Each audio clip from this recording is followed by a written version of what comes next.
جب یہ سندھ کو جاتے گئے یہاں حسین کے میدان میں آئے، دیکھا معاشرہ بالکل خاموش، یزید جیسا حاکم برسر اقتدار، کہا کہ اب یہ جو سافٹ ویئر ہے اسلام کا، جسے یہ اسلام سمجھ بیٹھے گئے، فعلی الاسلام السلام، فاتحہ پڑھ دینی چاہیے اس اسلام کی، جس مسلمانی میں اس کا مطلب انسان کی اتنا پست جب حاکم آ جائے، شرابی، فاسق، فاجر، چور، قاتل النفس المحرمہ، اس کا مطلب یہ کہ اگر عکس العمل نہیں دکھا رہا نیچے سے، یہ وہ ذمت نہیں کر رہا،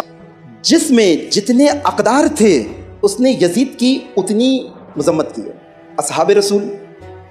حتیٰ اہل بیت کے گھر والے، اہل بیت کے وہ افراد کہاں تک آئے، کون کہاں تک آیا، کون کتنا قریب تھا اہل بیت سے، ہاشم میں سے، باقی افراد۔ خود ایک مطالعہ کربلا کا جس کے اندر قدریں محفوظ تھیں، جس نے اپنے آپ کو ڈی ویلیو نہیں کیا تھا، اتنا حسین کے قریب تھا، اتنا حسین کو سمجھ رہا تھا، اتنا حسین کی معرفت رکھ رہا تھا، اتنا حسین کے پیغام کو دریافت کر پا رہا تھا۔ اس لیے ہمارے لیے جو کہ زمانے کے امام کے منتظر ہیں، ظہور کے منتظر ہیں، یہ موضوع بہت اہم ہے۔ میرا کتنا واسطہ ہے، کیونکہ سید الشہداء امام زمانہ ہے، اپنے زمانے کے امام ہیں۔ زمانے کے امام کو کوفہ، بصرہ، شام، مکہ، مدینہ، بس وہی آ رہا تھا جس کے اندر اقدار محفوظ تھی۔